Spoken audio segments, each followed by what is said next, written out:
Dimulakan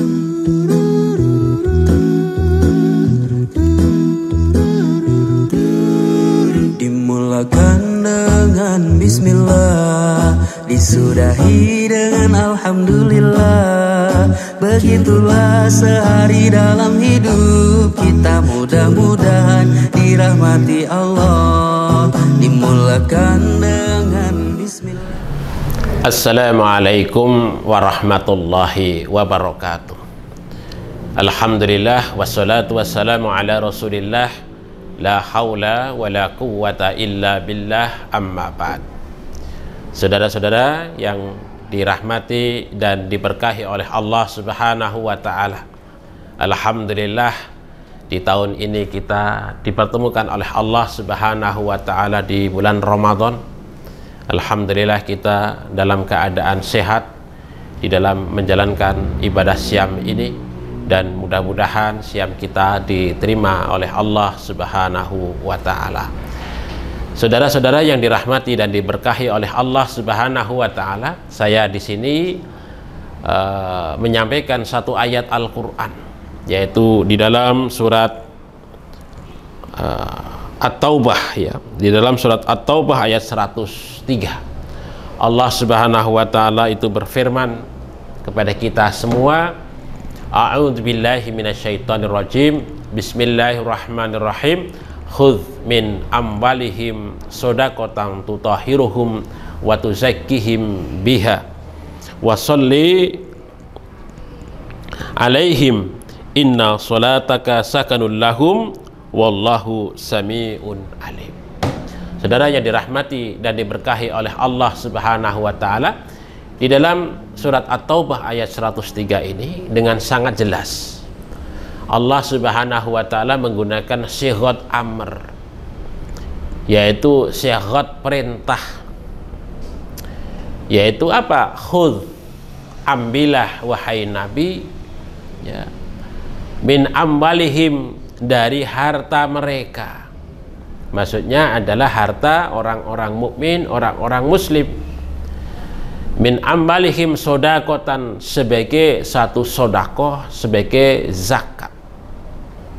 Jamaah yang dimuliakan dan diberkahi oleh Allah Subhanahu wa ta'ala, kalau kita membaca ini, ayat ini, Allah dengan sangat tegas memerintahkan kepada Kanjeng Nabi Muhammad sallallahu alaihi wasallam, Nabi kita, teladan kita, untuk mengambil zakat itu dari kaum muslimin sekalian, termasuk kita semua.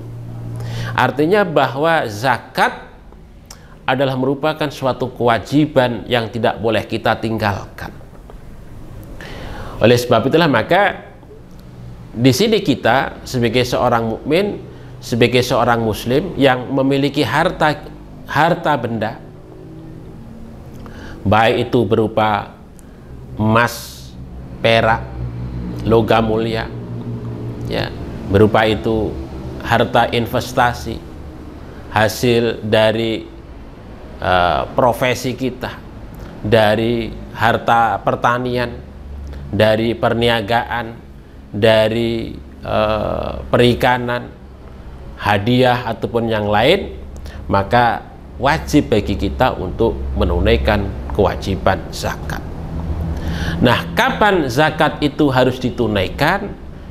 Para ulama dan menurut aturan syariat bahwa zakat itu harus ditunaikan yaitu ketika harta kita sudah mencapai satu nisab.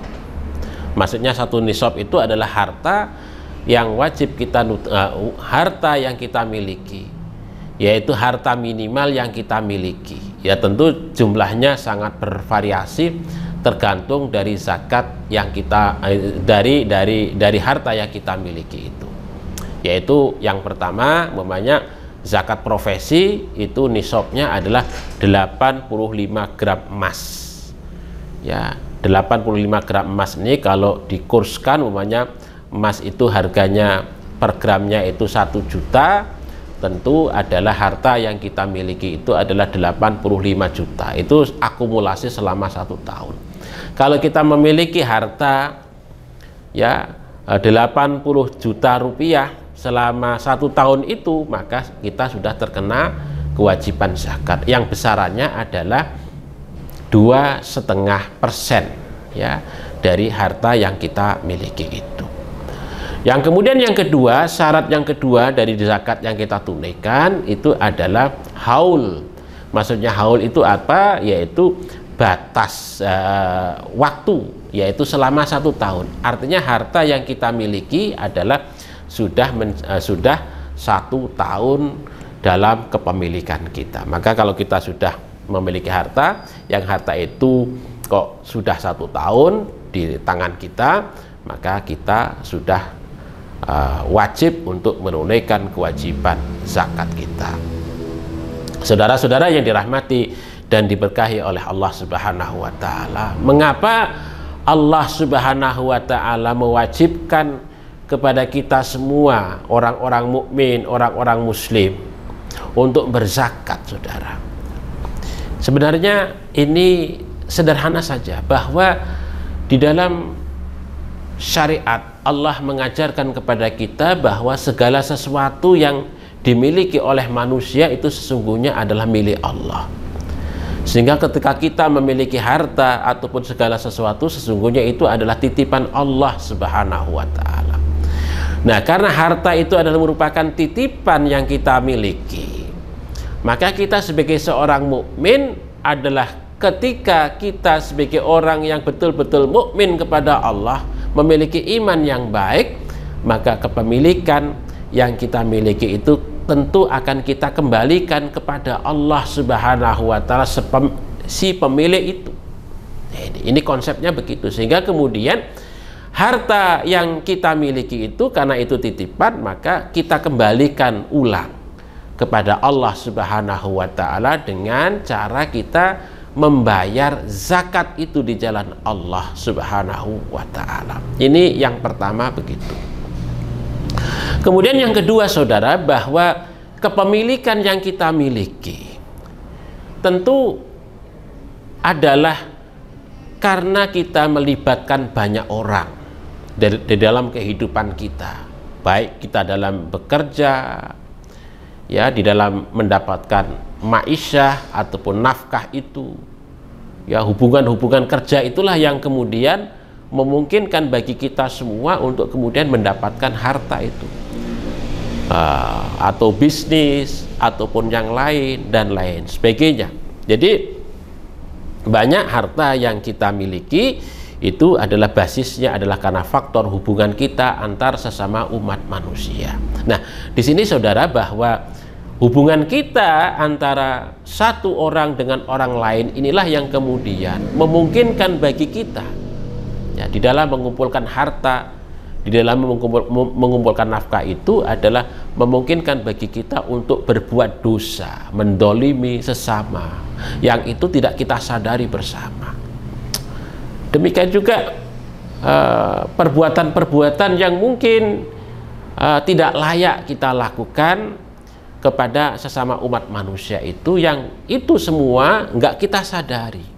Maka disinilah pentingnya zakat itu sesungguhnya adalah dalam rangka untuk mensucikan harta yang kita miliki itu dari proses interaksi kita dengan sesama umat manusia yang mungkin ada dosa yang melekat di dalam zakat kita, ya, di dalam harta kita itu tadi, ya, yang kita semua tentu tidak sadar terkait dengan perbuatan-perbuatan itu. Ya, sebagai contoh, umpamanya di dalam kita membangun hubungan kerja, ya, kita sering mungkin berkata kasar kepada rekan sejawat kita, kepada bawahan kita, ya, mendolimi mungkin atasan kita ataupun yang lain, dan itu tidak sadar semua.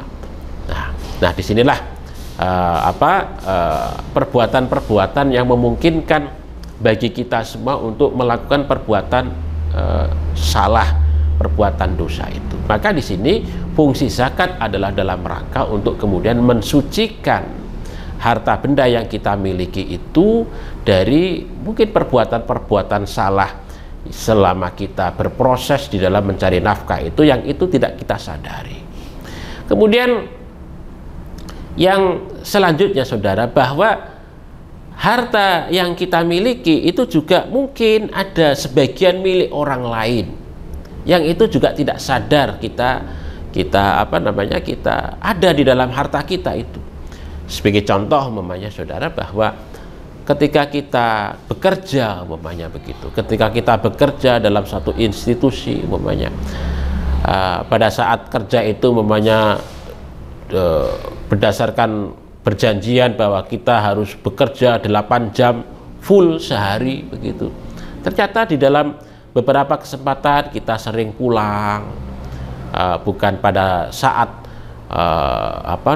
waktunya begitu, karena ada kepentingan keluarga sehingga kita tidak datang ke tempat kerja itu, sehingga kemudian tanggung jawab yang harus kita selesaikan di dalam menyelesaikan pekerjaan itu kemudian beralih diselesaikan oleh kolega kita, teman-teman kita, dan lain sebagainya. Nah, dari sinilah saudara bahwa harta yang kita miliki itu ada milik orang lain yang kita tidak sadari.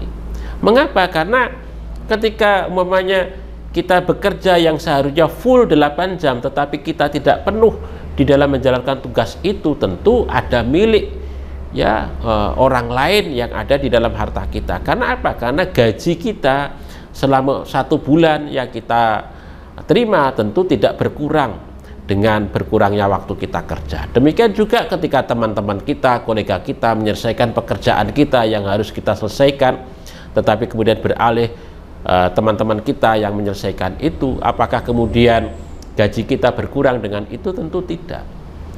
Nah inilah dari proses interaksi dengan saudara-saudara kita, dengan teman-teman kita, itulah yang kemudian bahwa harta yang kita miliki sesungguhnya bukan sepenuhnya hasil keringat kita, tetapi banyak kontribusi-kontribusi orang lain di dalam harta kita itu yang itu tidak kita sadari. Oleh sebab itu saudara, bahwa berzakat itu sesungguhnya ketika kita mengeluarkan sebagian dari harta yang kita miliki sesungguhnya adalah juga mengeluarkan sebagian milik daripada orang lain yang ada di dalam harta yang kita miliki itu tadi, yang itu semua tidak kita sadari.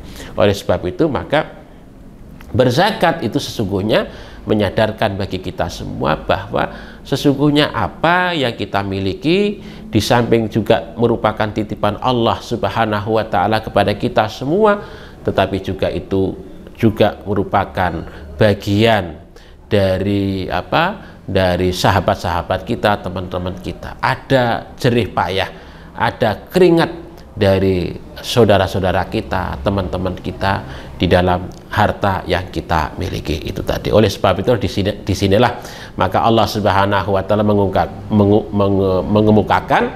menyampaikan kepada kita semua, khudz min amwalihim shadaqatan tutahhiruhum. Jadi zakat itu dalam rangka untuk mensucikan kita, membersihkan diri kita. Tutahhiruhum wa tuzakkihim biha. Maka kemudian dengan harta itu juga dapat membersihkan, mensucikan harta yang kita miliki itu tadi. Ya. Jadi membersihkan diri kita dan juga membersihkan harta kita dari proses kita mengumpulkan harta yang mungkin bercampur dengan segala sesuatu yang sifatnya subhat dan lain sebagainya yang itu tidak benar semua. Nah, disinilah saudara yang dirahmati oleh Allah Subhanahu wa Ta'ala, sesungguhnya ketika kita itu berzakat, sesungguhnya kita mengembalikan milik Allah Subhanahu wa Ta'ala. Dan juga ketika kita itu berzakat, sesungguhnya kita mengeluarkan bukan sekedar milik kita, tetapi juga milik orang lain yang katut, ya, yang yang menjadi bagian dari kepemilikan yang kita miliki, yang itu kita nggak sadari semua. Oleh sebab itu maka secara fitrah sesungguhnya kita kan diajarkan oleh Allah Subhanahu wa Ta'ala untuk menjadi orang yang bersih, untuk menjadi orang yang suci. Itu makna bersih dan suci itu adalah bagaimana apa yang kita miliki tentu harus bersih dari segala hal yang keliru, salah, dan itu yang tidak kita sadari. Nah, ini jamaah yang dimuliakan, diberkahi oleh Allah Subhanahu wa Ta'ala. Oleh sebab itu bulan Ramadan ini memberikan kesadaran bagi kita semua. Mari bagi kita semua yang memiliki harta untuk kita tunaikan di lembaga-lembaga zakat kita, terutama bagi kita warga Muhammadiyah di Lazismu yang merupakan lembaga yang sangat baik untuk menampung zakat kita semua, ya, untuk membersihkan diri kita, untuk membersihkan harta kita, ya, ke lembaga-lembaga lazis kita, yaitu Lazismu. Fa insyaallah dengan kita menyalurkan zakat kita di Lazismu, insyaallah banyak sekali manfaatnya yang dapat diraih, ya. Karena apa? Karena Lazismu tentu akan memberdayakan zakat yang kita tunaikan dengan berbagai macam program yang ada di dalamnya, yang diantaranya adalah ya pengentasan kemiskinan, ya, saudara-saudara kita yang tidak mampu untuk itu, maka dengan kita berkontribusi zakat di Lazismu tentu akan semakin mengoptimalkan bagaimana kontribusi Lazismu itu dalam rangka untuk membantu saudara-saudara kita yang kurang mampu secara ekonomi. Demikian juga dalam rangka untuk memberdayakan kemampuan amal usaha kita, yang itu masuk dalam kategori sabilillah, begitu ya. Ya, banyak amal-amal usaha kita, ya, aum kita yang masih sangat lemah, yang membutuhkan kontribusi daripada zakat Bapak Ibu sekalian. Oleh sebab itu maka kesempatan di bulan Ramadan ini adalah merupakan kesempatan yang sangat baik bagi kita semua untuk kita berkontribusi mendermakan sebagian apa yang kita miliki ke Lazismu. Fa insyaallah akan sangat bermanfaat untuk persyarikatan kita, untuk umat kita, dan untuk yang lain-lain. Saya kira begitu saudara-saudara yang saya sampaikan. Ada kekhilafan, mohon maaf. Billahi taufik walhidayah. Assalamualaikum warahmatullahi wabarakatuh. Mudah-mudahan dirahmati Allah.